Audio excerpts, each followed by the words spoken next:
welcome to the Momversation Club, the podcast born out of the idea that every mom needs a tribe. I'm Claire Strong. And I'm Christina Struckmeyer. We're two moms just like you, navigating the chaotic, challenging, and often isolating world of motherhood. Now, it's said that it takes a village to raise a child, but we want to know, where the F is that village? It's a question that resonates with so many of us who find ourselves raising children, managing careers, and trying to maintain our own identities, often with a sense of isolation. Yeah, so join us every week for a real, raw, and relatable discussion about all aspects of being a mum, including the stuff you just can't talk about to anyone else. So if you've ever asked yourself, where the heck is that village everyone talks about, then you found your tribe. Let's get into it. Hi, Christina. Hey, Claire. How's it going? It's going. It's kind of been a hectic week. I've got my husband working away in Dubai, of all places. Ooh. I know. He keeps sending me these texts from his hotel room. I'm like, okay, well, you do you while I just hold the fort. Anyhow, not that I'm bitter. Not at all, no. It's just been a lot. How about you? Oh my gosh, you sound like me during harvest season. My husband's sending me pictures of him on a harvester, and I'm like, I'm fine, everything's fine, and it's like that meme of everything burning around you. Like, we're okay, it's fine, you don't have to come home, I'm okay. And like, you're one like shirt stuck on a doorknob away from like losing your shit. Oh yeah, I'm there. I've been there. In fact, I've lost my you-know-what this morning, but I've regained my composure just in time for our lovely recording session. Oh my gosh. So we're talking about something that we put out feelers out to our audience this week. And that is the subject of, should we have another kid? ?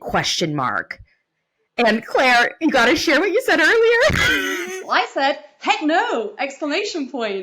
Absolutely not! ! End of conversation for me. So, spoiler alert. Gosh. Spoiler alert, I'm not in the mood for another kid. I'm dealing with two teenagers. I am good.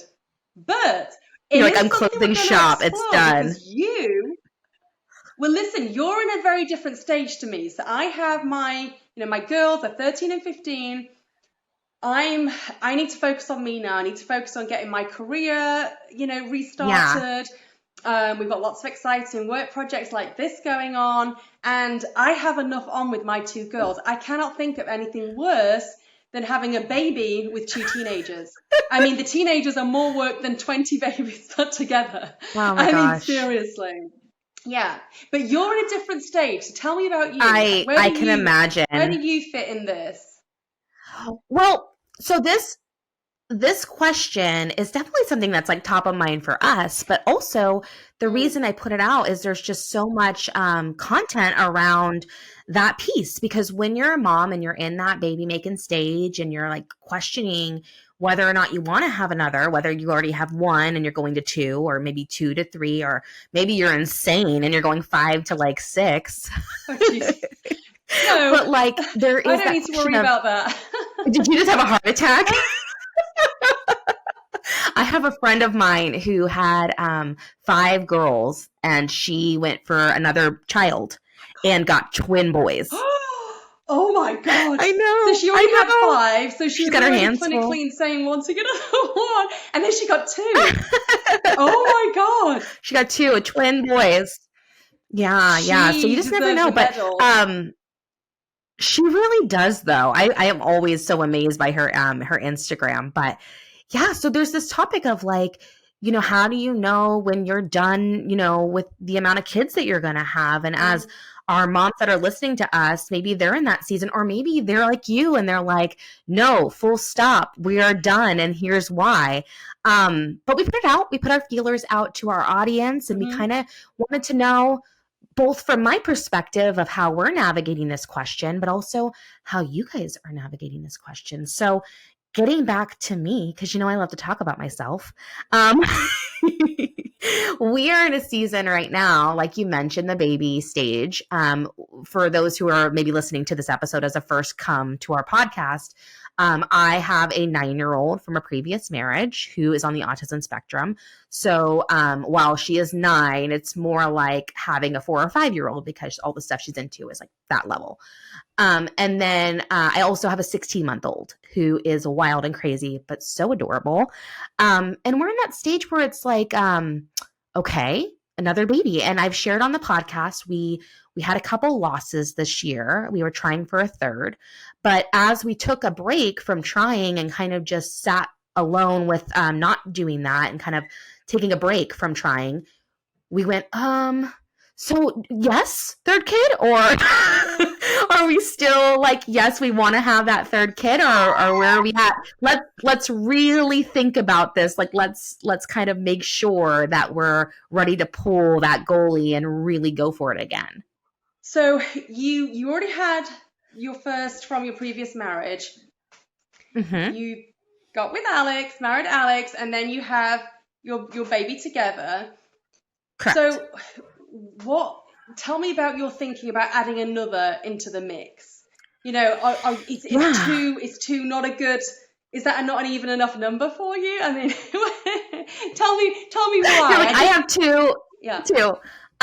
Well, you know, the first time around when we were trying for a third, it was just the sentiment of, well, if we're going to go for it, we should probably go for it soon because we have this little person who is, you know, this many age. I think she was like, maybe when we started trying, just turned 1. Yeah. And we're like, if we want a kind of a closed age gap where they're able to play together, we should probably hurry up on this. Mm-hmm. Also, our ages have a defining factor. I'm 35, my husband's 40. Mm-hmm. And so we don't want to be like the senior citizens at graduation. Like, we want to be able to like enjoy our retirement years and stuff. And so, after we had those losses, we paused and we were like, do we want that third? And we made a pros and cons list because that's who we are. Okay, so talk me through. So what was on the pros and what was on the cons?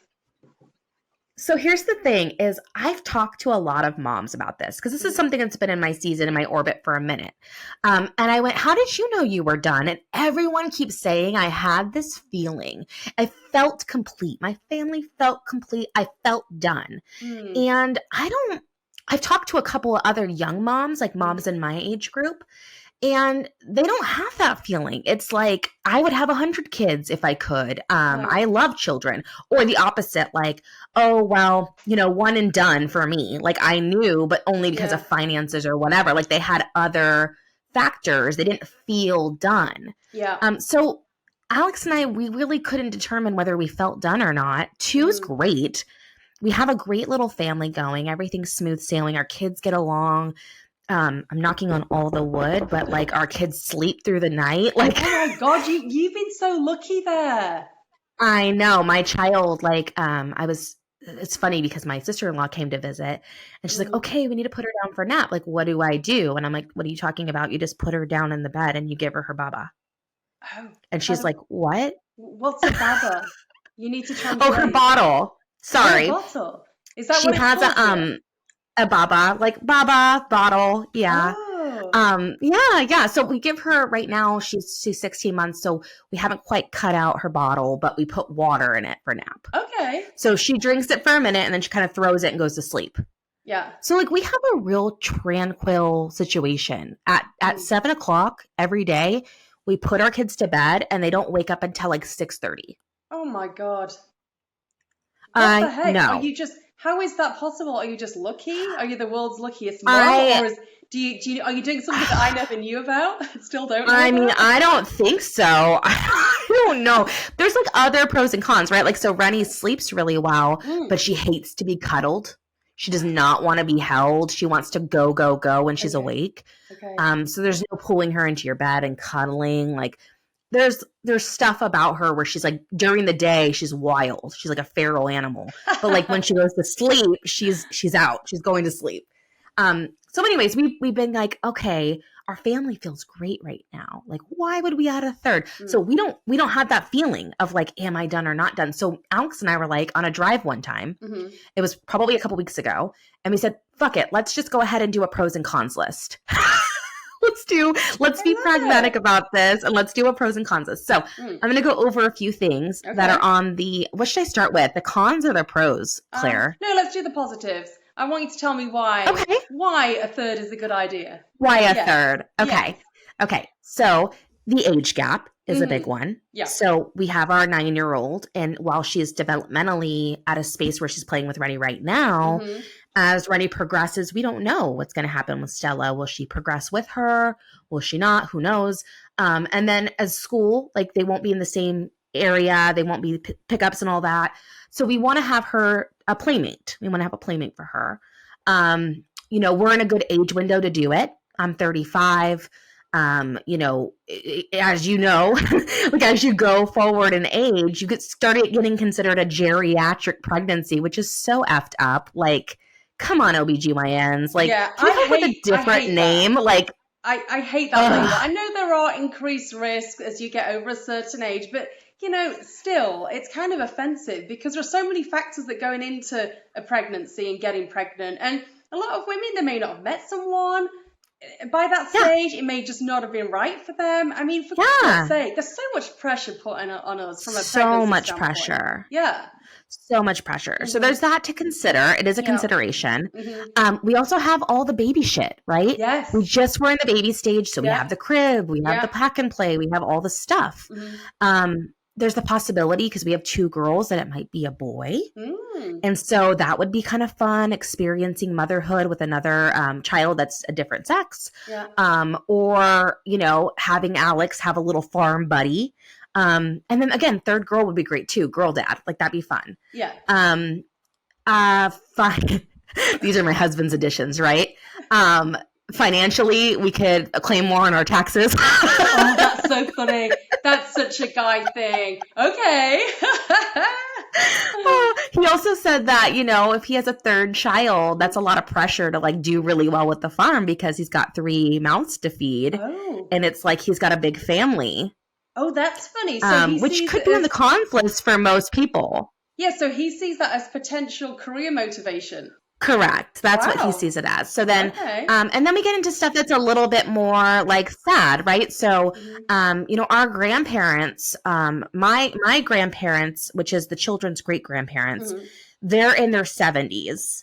And so we want the children to know and be in relationship with those people. Okay. So we want them to have a relationship and a bond with my grandparents, as well as his mother, who's in that same age bracket.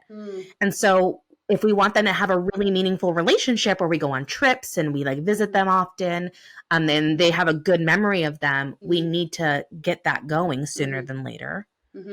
And then the final thing is like, this is probably specific to special needs parents, but, having us as adults, we're going to age as we get older, and as everyone does.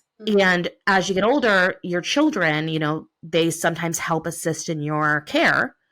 And as we age, alongside that, we're going to have a special needs child who ages as well and is going to need care as well. And we don't want to put all of that pressure on Rennie. So that's another piece of this where we want to have someone who's in her life who experiences the same experiences and has the same background and can help share that that situation with her, so she's not alone in it. Yeah. So that's really interesting because in your situation, because you do have a special needs child, you are having to also consider her in the factor. She's a factor in all of this because you're not wanting to put all the burden is not a nice term to use. It's probably the wrong word. No, all but the responsibility onto Rennie's shoulders because she doesn't have a sibling to share that with. Because in addition to you and Alex in 30 years time, 40 years time, whatever, she may have a sister who also needs some care, and so you're actually thinking about that too. That's really interesting. It's something we consider because we don't know what's going to happen. My daughter, Stella, is progressing so much every single year and is making huge strides in education and self-advocacy and like able to speak for her own. And but she may require someone to live with her for forever. She may not be able to live on her own. We don't know yet. And so we have to kind of think about that long term of what it could possibly look like. And while I don't expect Rennie to be a caretaker. That's not very fair. I want her to have the feeling of wanting to care for these people and not be alone in that feeling. To have a sibling would mean that her and that sibling can talk about it and say, hey, why don't, if say Stella's living in a home where someone's helping her, right? Mhm. Hey, can you go visit Stella on Tuesdays and I'll visit on Thursdays? That way it's not one person, Yeah. That way they don't feel that like that feeling of I'm not doing enough. Yeah. So Yeah. And, I don't know. I just think about that. yeah. And actually, so my husband's an only child, and my mum is too. And so I have seen, for example, with my mum, when my grandparents got older and needed a lot of care, there was only my mum to do that, to Yeah. shoulder that responsibility. And so I do see where you're coming from. I really do. And then my Yeah. husband, again, he's an only child, and my in-laws are similar age to your mother-in-law. And unfortunately, my father-in-law's not doing great right now. And so, I think my mother-in-law has said to me before about she feels bad that, there's just Kyle to potentially take on that responsibility, and there Yeah. isn't another sibling. So I get it. So I think that's Yeah. it's a very deep one, but I can see It's a why we little need to bit take that into deeper. consideration. Yeah. And Okay. I think even if you didn't have a special needs Yeah. child, having just one child, that is something to consider, like you just said. Hmm. So if it's a listener who's maybe has one child and is Yeah. considering a second child, that could be a pro in that category of Hmm. like, now this person has a shared experience with this other person. I mean, Yeah. Alex is one of two, and it's so nice to have his sibling. They even do the silly stuff like, can you believe mom's doing right now? That's Yeah. crazy. Yeah, I Like hear fun that. stuff. Yeah. Yeah, yeah. And then finally, like I think about not right now what things are going to look like, but maybe 10 years down the road, what do I want my house to look like? Do I want to have, just these two? Do I think of a third child and Mm. like do I want to experience a third child going to dances or being married or having kids or maybe just being at my Thanksgiving table? Like, do you envision a third child? And I could see that. Like that's a pro. I can definitely see a third child like in vision of that future. So those are my pros. Okay. Well, let's Big go pros, into right? Like lots of pros. lots of pros. I mean, yeah, I'm interested to hear your cons because I've got a feeling there won't Yeah. be as many. Well, there is some cons. Okay, go on So then. let me Hmm. strap myself in here. So these cons are specific to me, but I think a lot of people can relate. Hmm. My first one is things are really good right now, Yeah. and we could fuck it all up. Yeah. We might get a baby who is not a good sleeper and is colicky and wakes up every hour on the hour, and we might get a child that is like just a crazy daredevil and like bad behavior and dealing with like issues, and we just don't know. It's a person, right, that Mm. you're bringing into this world. It's a Mm. big mixed bag. You don't know Mm. what's going to happen. It's not likely that we're going to get another Rennie. Like Hmm. I don't think that the universe is going to do that. Like I don't think we're Hmm. going to get another really good sleeper like who eats everything you put in front of her and like pretty much just like keeps to herself and plays. Like I don't think we're going to get another one of those. I don't think that's in the cards for Hmm. like people that get a good first one. It's Well, that trick baby syndrome, like where yes. it's like, Well, listen to this. So my sister-in-law has four. Her eldest is, 24 now, and her youngest is 10. And so she's got the whole mm, spectrum of ages. Um, yeah. in fact, her eldest is 25. We're in 2024 now. I'm losing track of time. So her eldest was 15 when her youngest was born. And her eldest, was just basically a model child, a really good baby, very good at school, no behavioral issues, didn't go off the rails. And then her other children are very different. They're all very different characters. So it's interesting you say that because I'm sure when my sister-in-law had her first, she assumed the other, three, that obviously she didn't know she was going to have another three at the time, but she did. And I'm sure she would have assumed that they would have followed suit because why not? Because, Yeah. they'd have been growing up in the same environment to the same parents. Exactly. And but Exactly. I just want to tell you this, that hasn't been the case. It's not to say the other kids are or bad. They're just very different from her first. Yeah, And so I think I think you've got to assume that you're not going to get a replica of the perfect exactly. baby. Yeah. Yeah, yeah. And I'm one of four, right? So I kind of can see that in real Mm. time of like, out of the four, two were not crazy and two were. Yes. And That. so it was like, you get what you get. You don't throw a fit. You kind of have to get through it. And Mhm. so um, adding a third would basically ensure that we're strapping in for another 5 years of probably chaos. Yes. Um, but at the other side of it is a third child who again will be at Thanksgiving, will be at Christmas and all this stuff. So it's like, okay, well, if we add a third, we're going to have to just be in agreement that like we are in this together as teammates and like shit's going to be insane for like 3 to 5 years. But at the end of it, it'll be good. I just want to Um, hang on a second. I want to throw one more con in there because this three oh. to 5 year thing, forget that. The hardest stage is the teenage years. Give me the littles again. I could do that. Like, give me 5 of them. I could handle all of them in Oh a my pre-sale. God. It's the Well, teenage do you want to come years. over? That's what we need. That's the con. That's the con you need to be thinking about. Oh my 2 God. teenagers. True. 3 teenagers. 3 teenagers. Okay. That sounds horrendous You're right. to me. You're right. That is true.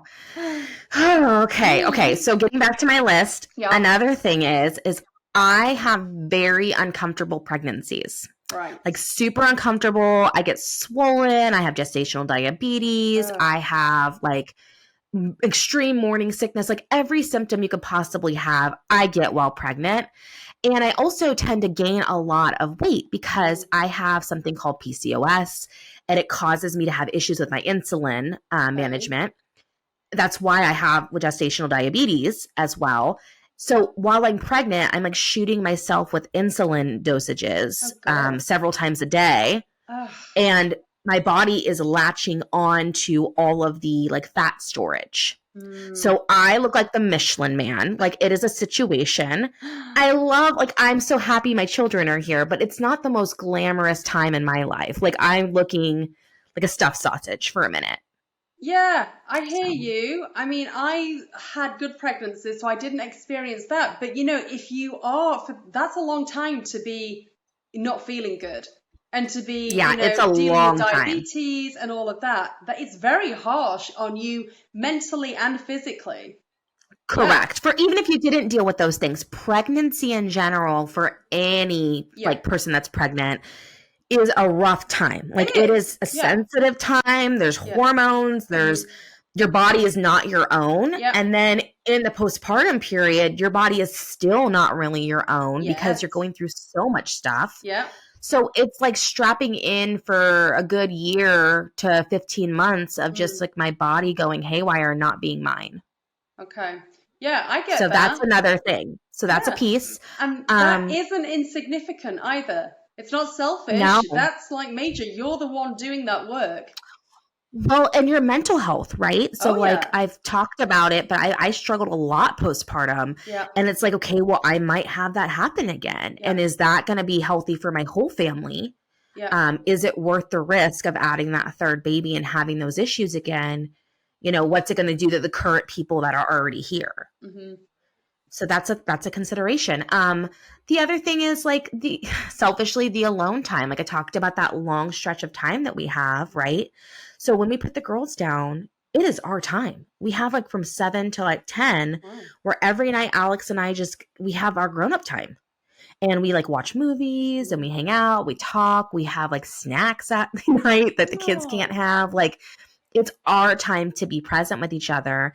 And you can almost guarantee that at least for a while, like that will not be the case.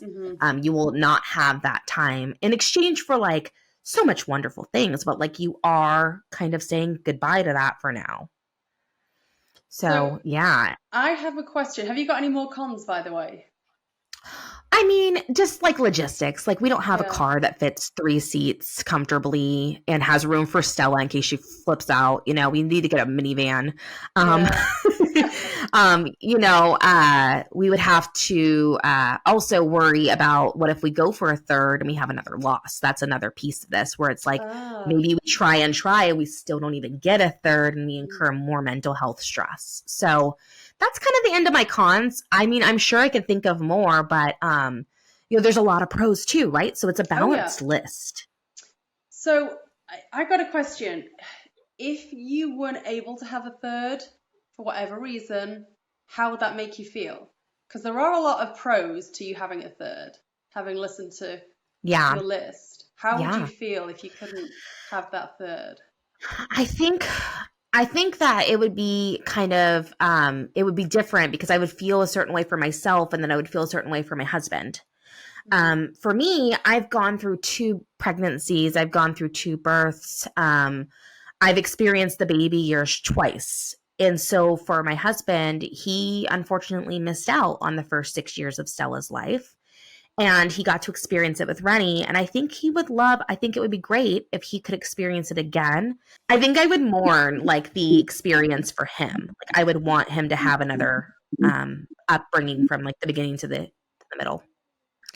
But yeah, I don't know. It's one of those things where it's like I'd like to think that we wouldn't have that issue again, but we're gonna see. That's another piece of this is like I gotta see if my body can even tolerate this. We're gonna go through some OBGYN stuff, make sure everything's okay. But I don't know how I'd feel. Hmm. Well, that's Yeah. interesting. I mean, for me, so my situation's a bit different. I mean, so my girls are obviously teenagers now, and by the time that Kyle, my husband, and I were in a position where we could potentially have a baby together, because just to recap for any of our listeners that don't know my situation, so I'm married. Yeah. Kyle's my second husband. The girls were from my first marriage, and so the girls aren't biologically Kyle's. Kyle doesn't have any kids of his own, so in lots of ways, I guess he has assumed the role of dad. But by the time we'd got all of our what together, for me, I was in my late 30s and I just felt I'd kind of put my shift in. I mean, it's funny because I really did want a child with Kyle very, very badly, but I had a window and he wasn't ready to meet me in that window. And so the situation wasn't right. He wasn't ready at that time. And so, I had in my head that I really didn't want to have another baby in my 40s. And my career, I moved from the UK over here and I had to relaunch my career as a journalist, and that's taking a lot of hard work and effort, and I just don't know. And then I've got 2 teenagers right now, and I'm going to talk about this on one of our upcoming episodes, but for me, the teenage years are actually the hardest years out of the whole lot. I may not be quite as sleep deprived, although I don't know. I feel like I probably am. But I'm serious. The emotional toll raising teenagers takes is off the scale. And so I don't know, honestly, Christina, how I would be able to raise my teenagers, kick ass in a career and earn, great money and have a baby. Because my husband's he's a lawyer, he's very busy. He's away all week this week, for example. So I'm in charge of, the 2 kids, the 3 dogs, all the everyday shit that we have to deal with, plus, Sure. well, yeah, and plus my career. And so if you have a baby in the mix, I mean, that situation's not going to change. And so those are the main reasons why I am saying hell no, even though part of me is very sad that Kyle and I did not get to experience that together, because that was always my plan for him and I. And he has actually he didn't want kids in his previous life, but if he were to have his kids of his own, he would have only ever wanted them with me. So that it's like, I used to be a little bit resentful, I guess, about that, because it was very frustrating to me, because I had as a woman, you have a window, and for me now, unless it was a surprise, that's another piece of family planning that we haven't touched on. There's the surprise. So for me, I would say that I've got enough on, for my own mental as well. Yeah. I have enough on. I really struggle to, to do a good job of all the things that I have on right now, with the girls, with career, with, the family life, with being a wife. I don't, I often Yeah. don't feel like I'm doing any of those very well. So then to add a baby in the mix, I don't know. I think it'll be a lot on me. And yeah, you could say that's been selfish, but like we've just been discussing, Christina, we're the ones that bear the brunt both physically during pregnancy Well, and then the raising of the child. In my situation, yeah, 100%. Yeah, well, I mean, it's not like adding a puppy, right? Like it's just it's a person. And so you don't just go, "Oh yeah, baby would be nice." It's like you're not just you when I was thinking about this, I was talking to yeah, Alex, I'm like, we aren't just bringing a baby into this world. We're also bringing a person who's going to like grow up and like be another idea, like have his own opinions or his or her own ideas of how they want to live their life. They aren't going to necessarily, be a reflection of us. And so you've got to strap in for the long haul. And the long haul isn't like a dog or something where it's like 10 years, 14 years. It's like, this is a fucking oh, person. yeah, Like, yeah, you got to make sure. And lifetime then you're commitment. right. Yeah, You're so right in the fact that like it is I don't think it's selfish. I think it's very observant the fact that like as a woman in this situation as the child hmm bearer you have a lot. It's not just your body, but you're right. It's like your career. It's like a lot of stuff. And yes, you can work and be a mom and do all of the things. Like there are so many women who do that and rock it. It doesn't have its own situation and nuance with it, right? Like if you're a working mom and you add another baby to the situation, you're talking about daycare and other costs. You're talking about your time split when you're already kind of trying to navigate yeah, climbing up the ladder and then also giving these little people hmm the attention they deserve. hmm Your intentionality gets like buffered. totally. You're doing too much with too Yeah, little. So there's that effect too. It's like, what are your big goals and aspirations for your life? And that needs to reflect your child, your family planning decisions. Because if you're someone who wants to really get at that, maybe you're not someone who's going to have 6 kids. Like that seems like probably not your life.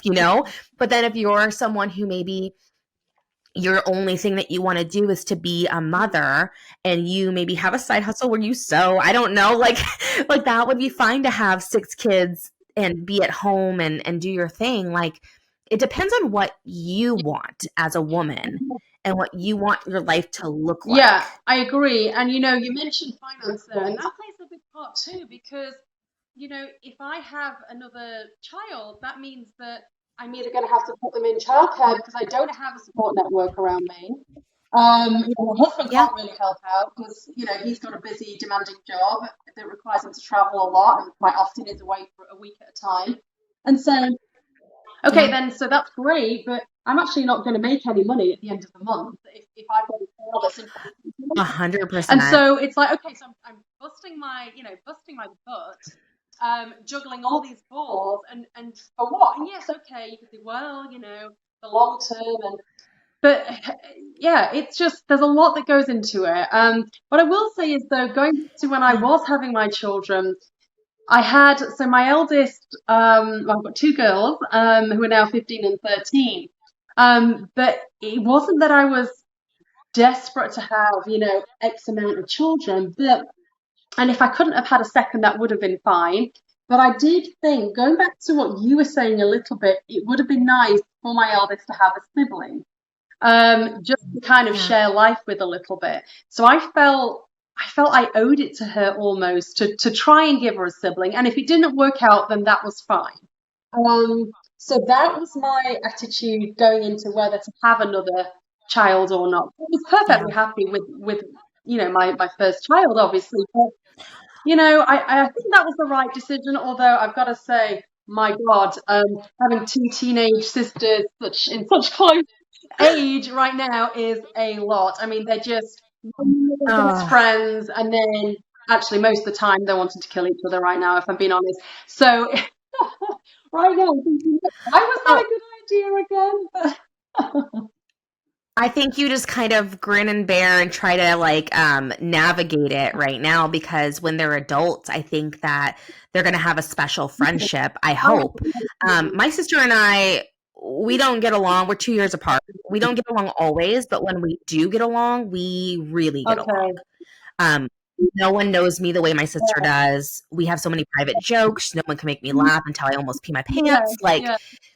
the only person who comes close is my best friend. And, but comparing your best friend to like someone who grew up right alongside you, I mean, that's a It big is thing. an Like honor, yeah. yeah. And so, me and her don't agree on a lot of things, my sister and Right. I, and we have different life Yeah. ideas. But like, I love her so much, and if she needed me, I'd be there. And that's what you want from your sibling. Yeah. So, I hope that your kids grow to be like adults who really appreciate Do each too, and other. I think they do really love each other. But yeah, that was something that definitely went into my, thinking when I had just one child. I really wanted to give her a Yeah. sibling if that was, on the cards or in the cards. And so, yeah, so I'm very pleased with my two. I really don't think for me, a third is something that I would, actively be considering. Let's put it like that. Uh, Yeah. Back to the beginning. No! Exclamation point. Full stop. I mean, that's Period. my initial reaction. Oh my God, absolutely. Oh my Yeah. God. Well, let's take it to our listeners. So I put this out on Instagram, and a lot of people had your sentiment of two is the perfect number. Okay. So one of them said, I have two arms, I have two eyes, and I have two ears. Therefore, I will have two I children. love that. That's so funny. I've heard people say that to me actually. They only have two hands. So, when they're running Yeah. off, they need to grab like one in each hand. So any more, it's like walking dogs, any more than two, it's a lot. Yeah, I was gonna say, what do you do when you have four kids and they're all running opposite direction? Do you pick one? Like, Exactly. Yeah, yeah, like I'm gonna grab my favorites. You other three are just on your own. yeah, yeah, exactly. Which one do Oh you my think? God. It's just, yeah, any more than two. I Yeah, agree yeah. with that listener. It's kind of a lot physically, practically. Yeah. Oh my gosh. Okay. And another one said that they are 6 months postpartum with their third baby girl. So they have Oh, all wow. girls. And she said she wanted so badly to feel that moment of completeness, like she knew her family was complete, but unfortunately that never came for her. Mhm. And the factors that considered, they considered before they said they were done, which they say they are Yeah, finances, age, career yeah, goals, the needs of the other children, which is a big thing because as you go up in children, there's only so much of you that you can yeah, give. And and then you start getting into a situation where some of the older children are starting to become semi parents to the younger yeah. ones, and it's debatable as to whether that's the healthiest thing for Mhm. them. So yeah, that is something to consider, is like not only like age, finances, career, which is something she brought in as well, but attention. Like, how am I supposed to give myself to more than Oh three? yeah, yeah. I hear you. Yeah, I mean, Yeah. both of those are great comments, and I can relate to Yeah. both of them for sure. Yeah, yeah. And then there's the thought of like, you talked a little bit about what if you couldn't have a Mhm. third. That is a very big reality for a lot of people. It's not as talked about as much as regular infertility, but there is secondary infertility where you already have children Yeah, and then you go for more yeah, children and you're unable yeah. to. And a listener did write in that they tried for a third for a really long time and couldn't get pregnant. And then one day it just seemed like all the little stuff that little people things like the baby stuff, they didn't want to do those things anymore. Mm. And they wanted to enjoy the stages they were in with their other Yeah, children. yes. Um, I think that so, for me is the key there, because I think you just need to try and enjoy the stage that you're at. And I know the baby stage is yeah, lovely for lots of different reasons. I love that bond that you have. so Baby. cute. So cute. And, I breastfed mine and got on really well. I know breastfeeding, we're going to talk about that on a different episode, can be like horrendous. Yeah, Yeah, we're soon. going to do it really soon. We're going to have hopefully a great guest on as well to chat with us. Yep. Yeah, really Yep. excited for that one. And so I genuinely love that stage. Oh my gosh, you're right though. You do need to enjoy where you're at and be able to soak that in and wherever that is for you. We would love to hear from you guys though. How did you know that you were done, if you are done having kids, or if you're not done and you're in that space of decision making. Did this episode help you? Do you have any things to add to the conversation that maybe we didn't cover? Let us know in the comments. And that brings us to the end of another episode of the Momversation Club. And if you've enjoyed today's show, which we hope you have, please don't forget to subscribe, like, and leave a review. Your support helps us reach even more moms and build a stronger village. Until next time.